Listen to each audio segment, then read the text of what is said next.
30 دسمبر 2006 کو دنیا کے ایک عظیم لیڈر صدام حسین کو پھانسی دی گئی۔ کون تھا صدام حسین اور کیوں اپنے ہی قانون اور اپنے ہی ملک کی عدالت نے پھانسی پر لٹکایا صدام حسین کو؟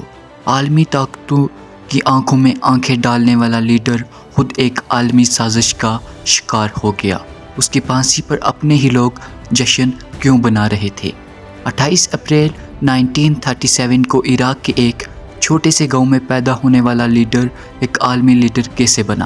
صدام کی پیدائش سے پہلے ہی اس کے بھائی اور والد کا کینسر سے انتقال ہو چکا تھا۔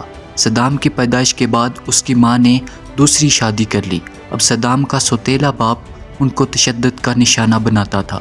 وہ 10 سال کی عمر میں بغداد میں اپنے چچا کے پاس رہنے لگے۔ چچا کے زیر سایہ اس نے تعلیم حاصل کی اور بعد میں سیاست میں متحرک ہو گئے۔ صدام 20 برس کا ہوا تو اس نے پڑھائی چھوڑ دی اور انقلابی پارٹی جوائن کر لی۔ یہ ایک چھوٹی سی پارٹی تھی۔ اس پارٹی کے اراکین کی تعداد صرف 300 تھی۔ ان کا پارٹی جوائن کرنے کا 1 سال کے بعد ہی عراق سے بادشاہت کا خاتمہ ہو گیا۔ صدام حسین نے منصوبہ بنایا کہ صدر کو قتل کر دیا جائے، لیکن صدر بچ گیا۔ اب صدام حسین پکڑے جانے کے خوف سے ملک سے فرار ہو گیا۔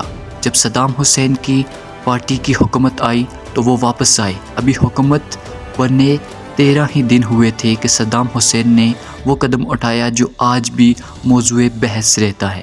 کہا جاتا ہے کہ عبدالرزاق العائف اس وقت وزیر اعظم تھے۔ خطرہ تھا کہ وہ بغاوت میں کردار ادا کر سکتے ہیں۔ صدام حسین نے انہیں کسی بیرون ملک میں ہی قتل کروا دیا۔ اب صدام حسین عراق کے دوسرے طاقتور ترین شخص بن چکے تھے۔ صدر ایک بوڑھا شخص تھا اور پردے کے پیچھے تمام معاملات صدام حسین چلاتے تھے، اور صدام حسین فوج میں جنرل کا عہدہ بھی پا چکے تھے۔ آخرکار 16 جنوری 1979 کو صدر کو استعفیٰ دینے پر مجبور کر دیا اور خود ملک کے صدر بن گئے۔ اب وہ عراق کے صدر تھے اور فوج کے سپریم کمانڈر بھی تھے۔ 16 جولائی کو صدام حسین صدر بن چکے تھے۔ ادھر صدام حسین اقتدار میں آئے تو ادھر ایران میں عمومی اپنی حکومت قائم کر چکے تھے۔ دونوں کی پرانی مخالفت تھی۔ 1980 میں صدام حسین نے ایران پر حملہ کر دیا۔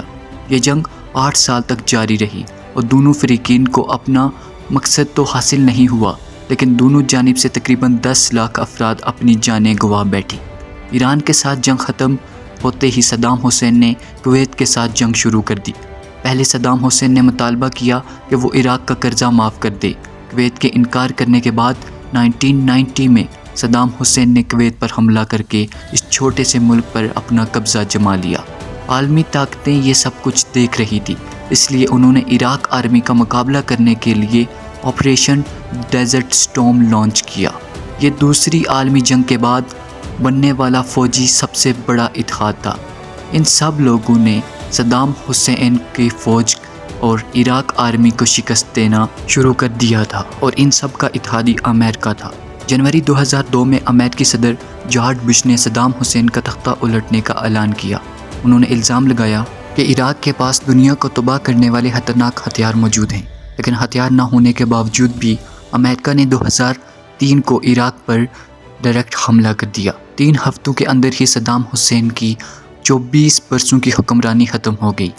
امریکہ صدام حسین کو گرفتار کرنے کے بعد تقریباً 150 لوگوں کے قتل کا مقدمہ چلایا گیا صدام حسین پر۔ ان کا ٹرائل عراق کی نگران حکومت نے کیا، جو کہ امریکہ کی ایک کٹ پتلی حکومت تھی۔ عدالت نے بلاخر صدام حسین کو سزائے موت سنائی۔ صدام حسین نے اپنے اوپر لگنے والے الزامات کو مسترد کر دیا اور کہا کہ اصلی مجرم امریکی صدر جارج بش ہیں۔ صدام حسین کی پھانسی کے لیے عید الاضحیٰ کا دن چوز کیا گیا۔ انہیں 30 دسمبر 2006 کو عوام کے سامنے سرعام پھانسی دی گئی اور لوگوں نے موبائل میں ان کی ویڈیو بنائی، جو منٹوں میں ہی پوری دنیا میں پھیل گئی۔ جب صدام حسین کو تختہ دار پر لگایا گیا تو وہ درود شریف پڑھ رہے تھے۔ اس طرح ایک دلیر لیڈر جو امریکہ کی آنکھوں میں آنکھیں ڈال کر بات کرتا تھا، اس کو امریکہ سازش اور عالمی سازش کے تحت پھانسی دی گئی۔